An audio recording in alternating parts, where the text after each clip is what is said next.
The tribe of Dan and their place of worship. Chapter 17. Micah makes idols and hires a priest. Micah belonged to the Ephraim tribe and lived in the hill country. One day he told his mother, "Do you remember those 1,100 pieces of silver that were stolen from you? I was there when you put a curse on whoever stole them. Well, I'm the one who did it." His mother answered, "I pray that the Lord will bless you, my son." Micah returned the silver to his mother and she said, "I give this silver to the Lord, so my son can use it to make an idol." Turning to her son, she said, "Micah, now the silver belongs to you." But Micah handed it back to his mother. She took 200 pieces of the silver and gave them to a silver worker, who made them into an idol. They kept the idol in Micah's house. He had a shrine for worshiping God there at his home, and he had made some idols and a sacred priestly apron. Micah chose one of his own sons to be the priest for his shrine. This was before kings ruled Israel. So all the Israelites did whatever they thought was right. One day a young Levite came to Micah's house in the hill country of Ephraim. He had been staying with one of the clans of Judah in Bethlehem, but he had left Bethlehem to find a new place to live, where he could be a priest. "Where are you from?" Micah asked. "I am a Levite from Bethlehem in Judah," the man answered, "and I am on my way to find a new place to live." Micah said, "Why don't you stay here with me? You can be my priest and tell me what God wants me to do. Every year I'll give you 10 pieces of silver and one complete set of clothes, and I'll provide all your food." The young man went for work. Then he agreed to stay with Micah and be his priest. He lived in Micah's house, and Micah treated him like one of his own sons. Micah said, "I have a Levite as my own priest. Now I know that the Lord will be kind to me." Chapter 18. These things happened before kings ruled Israel. The tribe of Dan takes Micah's priest and idols. About this time, the tribe of Dan was looking for a place to live. The other tribes had land, but the people of Dan did not really have any to call their own.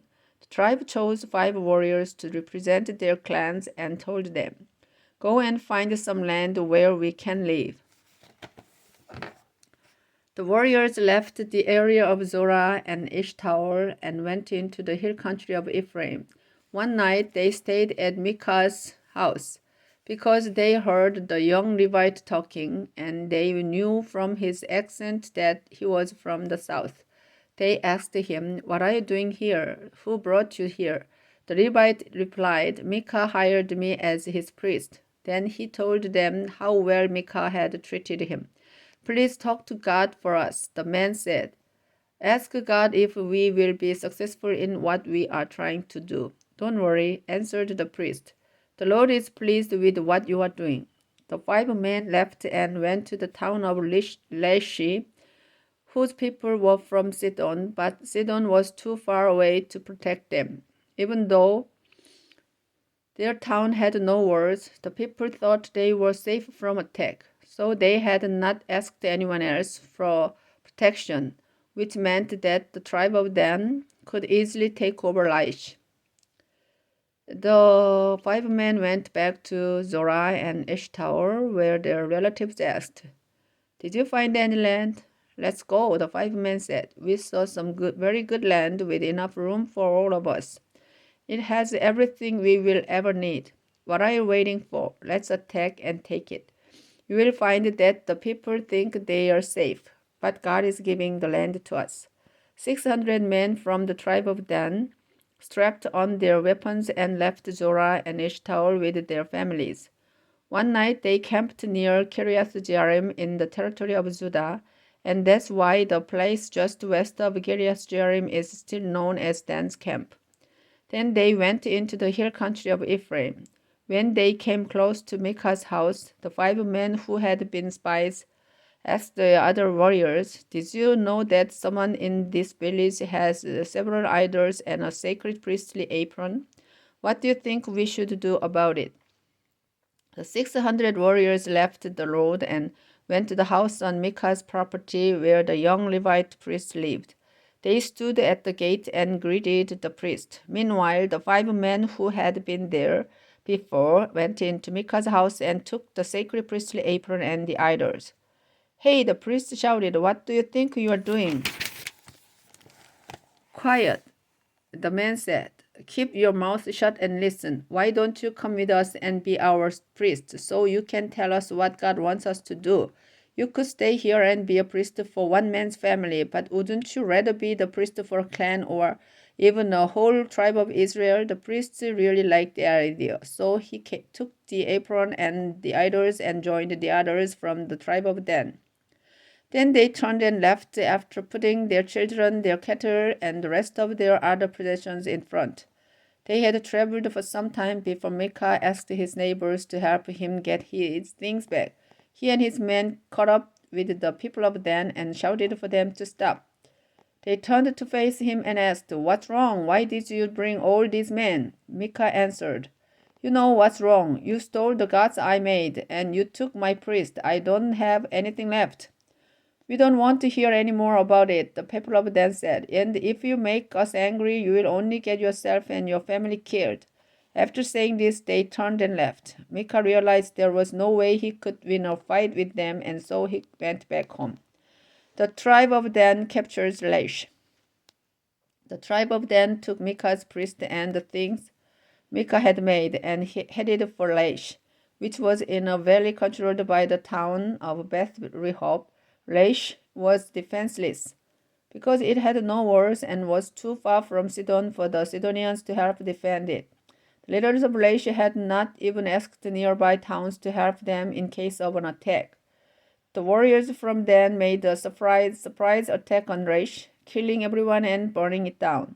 Then they rebuilt the town and settled there themselves, but they named it Dan, after one of Israel's sons, who was the ancestor of their tribe. Even though the place of worship was in Shiloh, the people of Dan set up for idol Micah had made. They worshipped the idol, and the Levite was their priest. His name was Jonathan, and he was a descendant of Gershom, the son of Moses. His descendants served as priests for the tribe of Dan until the people of Israel were taken away as prisoners by their enemies. Civil war against the tribe of Benjamin. Chapter 19. A woman is murdered. Before kings ruled Israel, a Levite was living deep in the hill country of the Ephraim tribe. He married a woman from Bethlehem in Judah, but she was unfaithful and went back to live with her family in Bethlehem. 4 months later, her husband decided to try and talk her into coming back. So he went to Bethlehem, taking along a servant and 2 donkeys. He talked with his wife, and she invited him into her family's home. Her father was glad to see him and did not want him to leave. So the man stayed 3 days, eating and drinking with his father-in-law. When everyone got up on the 4th day, the Levite started getting ready to go home. But his father-in-law said, "Don't leave until you have a bite to eat. You will need strength for your journey." The 2 men sat down together and ate a big meal. "Come on," the man's father-in-law said. "Stay tonight and have a good time." The Levite tried to leave, but his father-in-law insisted, and he spent one more night. On the 5th day, the man got up early to leave. But his wife's father said, "You need to keep up your strength. Why don't you leave straight after lunch?" So the 2 of them started eating. Finally, the Levite got up from the meal, so he and his wife and servant could leave. "Look," his father-in-law said, "it's already late afternoon, and if you leave now, you won't get very far before dark. Stay with us one more night and enjoy yourself. Then you can get up early tomorrow morning and start home." But the Levite decided not to spend the night there again. He had the saddles put on his 2 donkeys.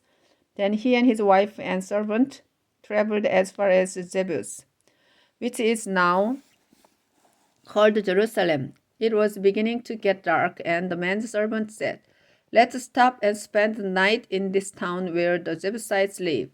"No," the Levite answered. "They aren't Israelites, and I refuse to spend the night there.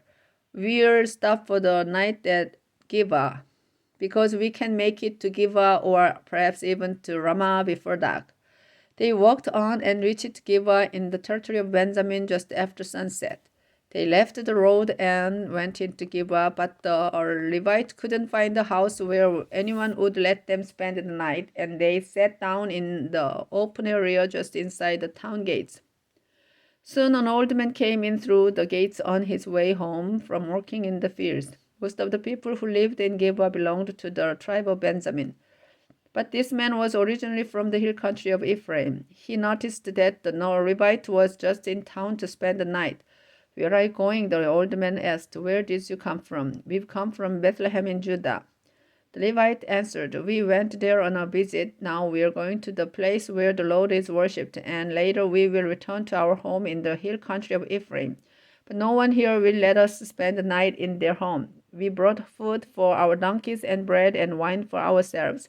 So we don't need anything except a place to sleep." The old man said, "You are welcome to spend the night in my home and to be my guest, but don't stay out here." The old man brought them into his house and fed their donkeys. Then he and his guests washed their feet and began eating and drinking. They are having a good time when some worthless men of that town surrounded the house and started banging on the door and shouting, "A man came to your house tonight. Send him out so we can have sex with him." The old man went outside, said, "My friends, please don't commit such a horrible crime against the man who is guest in my house. Let me send out my daughter instead. She's a virgin, and I'll even send out the man's wife. You can rape them or do whatever else you want, but please don't do such a horrible thing to this man." The man refused to listen, so the Levite grabbed his wife and showed her outside. The man raped her and abused her all night long. Finally, they let her go just before sunrise, and it was almost daybreak when she went back to the house where her husband was staying. She collapsed at the door and lay there until sunrise. About that time, her husband woke up and got ready to leave. He opened the door and went outside, where he found his wife lying at the door with her hands on the doorstep. "Get up," he said. "It's time to leave." But his wife didn't move. He lifted her body onto his donkey and left. When he got home, he took a butcher's knife and cut her body into 12 pieces. Then he told some messengers, "Take one piece to each tribe of Israel and ask everyone if anything like this has ever happened since Israel left Egypt. Tell them to think about it, talk it over, and tell us what should be done." Everyone who saw a piece of the body said, "This is horrible. Nothing like this has ever happened since the day Israel left Egypt." Chapter 20. Israel's Get Ready for War. The Israelites called a meeting of the nation, and since they were God's people, the meeting was held at the place of worship in Mizpah. Men who could serve as soldiers came from everywhere in Israel, from Dan in the north, Beersheba in the south, and Gilead east of the river Jordan. 400,000 of men came to Mizpah, and they each felt the same about what those men from the tribe of Benjamin had done. News about the meeting at Mizpah reached the tribe of Benjamin.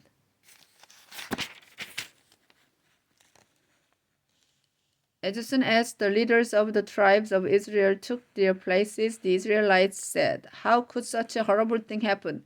The husband of the murdered woman answered, "My wife and I went into the town of Gibeah in Benjamin to spend the night. Later that night, the men of Gibeah surrounded the house. They wanted to kill me, but instead they raped and killed my wife. It was a horrible, terrible thing for Israelites to do. So I cut up her body and sent pieces everywhere in Israel. You are the people of Israel, and you must decide today what to do about the men of Gibeah." The whole army was in agreement, and they said, "None of us will go home. We'll send our tenth of the men from each tribe to get food for the army. And we'll ask God who should attack Gibeah, because those men deserve to be punished for committing such a horrible crime in Israel." Everyone agreed that Gibeah had to be punished.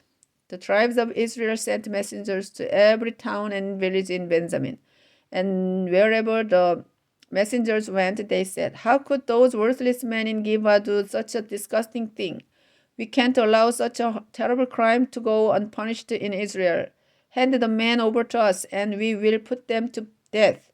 But the people of Benjamin refused to listen to the other Israelites. Men from towns all over Benjamin's territory went to Gibeah and got ready to fight Israel. The Benjamin tribe had 26,000 soldiers, not counting the 700 who were Gibeah's best warriors. In this army, there were 700 left-handed experts who could sling a stone at a target the size of a hair and hit it every time. The other Israelite tribes organized their army and found they had 400,000 experienced soldiers. So they went to the place of worship at Bethel and asked God, "Which tribe should be the first to attack the people of Benjamin?" "Judah," the Lord answered. The next morning, the Israelite army moved its camp to a place near Gibeah. Then they left their camp and got into position to attack the army of Benjamin. The war between Israel and Benjamin. Benjamin's soldiers came out of Gibeah and attacked. And when the day was over, 22,000 Israelite soldiers lay dead on the ground. The people of Israel went to the place of worship and cried until sunset. Then they asked the Lord, "Should we attack the people of Benjamin again, even though they are our relatives?" "Yes," the Lord replied, "attack them again." The Israelite soldiers encouraged each other to be brave and to fight hard. Then the next day they went back to Gibeah and took up the same positions as they had before. Same day Benjamin soldiers came out of Gibeah and attacked, leaving another 18,000 Israelite soldiers dead on the battlefield. The people of Israel went to the place of worship at Bethel, where the sacred chest was being kept. They sat on the ground crying and not eating for the rest of the day. Then about sunset they offered sacrifices to please the Lord and to ask his blessing. Phinehas the priest then prayed, "Our Lord, the people of Benjamin are our relatives. Should we stop fighting or attack them again?" "Attack," the Lord answered. "Tomorrow I will let you defeat them." The Israelites surrounded Gibeah, but stayed where they could not be seen. Then the next day they took the same positions as twice before, but this time they had a different plan. They said, "When the men of Benjamin attack, we will run off and let them chase us away from the town and into the country roads." The soldiers of Benjamin attacked the Israelite army and started pushing it back from the town. They killed about 30 Israelites in the fields and along the road between Gibeah and Bethel. The men of Benjamin were thinking, "We are mowing them down like we did before." The Israelites were running away, but they headed for Baal Tamar, where they regrouped. They had set an ambush, and they were sure it would work. 10,000 of Israel's best soldiers had been hiding west of Gibeah, and as soon as the men Benjamin chased the Israelites into the countryside, these 10,000 soldiers made a surprise attack on the town gates. They dashed in and captured Gibeah, killing everyone there. Then they set the town on fire because the smoke would be the signal for the other Israelite soldiers to turn and attack the soldiers of Benjamin. The fighting had been so heavy around the soldiers of Benjamin that they did not know the trouble they were in. But then they looked back and saw clouds of smoke rising from the town. They looked in front and saw the soldiers of Israel turning to attack. This terrified them because they realized that something horrible was happening. And it was horrible. Over 25,000 soldiers of Benjamin died that day, and those who were left alive knew that the Lord had given Israel the victory. The men of Benjamin headed down the road towards the desert, trying to escape from the Israelites, but the Israelites stayed just behind them, keeping up their attack. Men even came out of the nearby towns to help kill the men of Benjamin, who were having to fight on all sides. The Israelite soldiers never let up their attack. They chased and killed the warriors of Benjamin as far as a place directly east of Gibeah, until 18,000 of these warriors lay dead.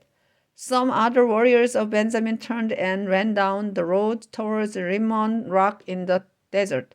The Israelites killed 5,000 of them on the road. then chased the rest until they had killed 2,000 more.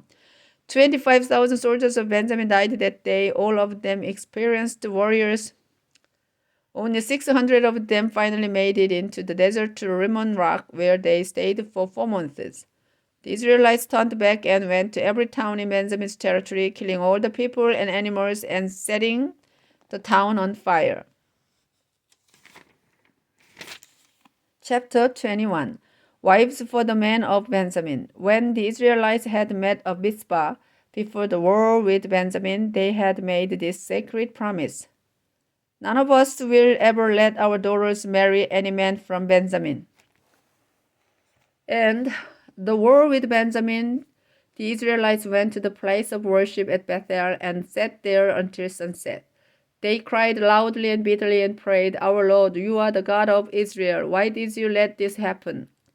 Now one of our tribes is almost gone." Early the next morning, the Israelites built an altar and offered sacrifices to please the Lord and to ask his blessing. Then they asked each other, "Did any of the tribes of Israel fail to come to the place of worship? We made a sacred promise that anyone who didn't come to the meeting at Mizpah would be put to death." The Israelites were sad about what had happened to the Benjamin tribe, and they said, "One of our tribes was almost wiped out. Only a few men of Benjamin weren't killed in the war. We need to get wives for them so the tribe won't completely disappear." "But how can we do that?" After promising in the Lord's name that we wouldn't let them marry any of our daughters. Again, the Israelites asked, "Did any of the tribes stay away from the meeting at Mizpah?" After asking around, they discovered that no one had come from Jabesh in Gilead. So they sent 12,000 warriors with these orders: "Attack Jabesh in Gilead and kill everyone except the women who have never been married." The warriors attacked Jabesh in Gilead and returned to their camp in Canaan with 400 young women. Israel met and sent messengers to the men of Benjamin at Rimmon Rock, telling them that the Israelites were willing to make peace with them. So the men of Benjamin came back from Rimmon Rock, and the Israelites let them marry the young women from Jabesh. But there weren't enough women. The Israelites were very sad because the Lord had almost wiped out one of their tribes. Then their national leaders said, "All the women of the Benjamin tribe were killed. How can we get wives for the men of Benjamin who are left? If they don't have children, one of the Israelite tribes will die out. But we can't let the men of Benjamin marry any of our daughters." We made a sacred promise not to do that, and if we break out our promise, we will be under our own curse. Then someone suggested, "What about the Lord's festival that takes place each year in Shiloh? It's held north of Bethel, south of Rabbonah, and just east of the road that goes from Bethel to Shechem."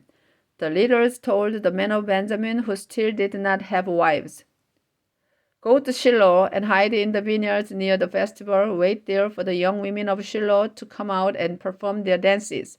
Then rush out and grab one of the young women, then take her home as your wife. If the fathers or brothers of these women complain about this, we'll say, 'Be kind enough to let those men keep your daughter. After all, we couldn't get enough wives for all the men of Benjamin in the battle at Jabesh. And because you didn't give them permission to marry your daughters, you won't be under the curse we earlier agreed on.'" Men of Benjamin went to Shiloh and hid in the vineyards. Yet the young women soon started dancing, and each man grabbed one of them and carried her off. Then the men of Benjamin went back to their own land and rebuilt their towns and started living in them again. Afterwards, the rest of the Israelites returned to their homes and families. Israel was not ruled by a king. In those days, Israel wasn't ruled by a king, and everyone did what they thought was right.